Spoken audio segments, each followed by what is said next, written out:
Pemirsa, varian baru COVID-19 Omicron yang menjadi varian of concern muncul di masa pandemi yang masih berlangsung hingga kini. Oleh karena itu, masyarakat diminta tidak berlebihan menyambut Hari Natal dan Tahun Baru 2022.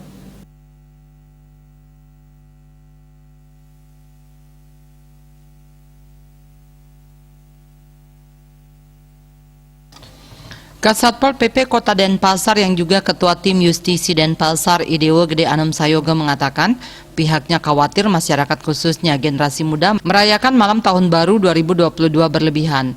Kalau ada yang ingin merayakan agar menyesuaikan di masa pandemi COVID-19 tanpa mengabaikan protokol kesehatan. Anom Sayoga menambahkan pihaknya bersama Dinas Perhubungan di Sub Kota Denpasar, TNI dan Polri yang tergabung dalam Tim Justisi berupaya meminimalisir adanya kerumunan saat malam pergantian tahun baru. Pencegahan kerumunan tersebut menyasar pusat keramaian untuk mencegah adanya klaster baru penyebaran virus corona varian baru. Masyarakat diharapkan tidak euforia berlebihan menyambut pergantian malam tahun baru.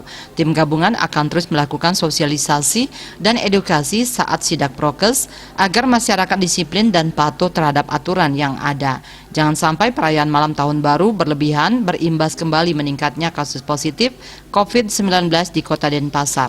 Masyarakat diminta tidak minum minuman beralkohol, tidak menyalakan kembang api dan petasan, dapat membahayakan dirinya sendiri maupun orang lain. Apalagi menyalakan petasan atau kembang api yang memiliki daya ledak besar, bisa menyulut kebakaran. Lebih baik mencegah daripada mengobati. Kalau masyarakat disiplin prokes, niscaya kesehatan diri sendiri, keluarga maupun lingkungan terjaga. Pasmo Denpos melaporkan.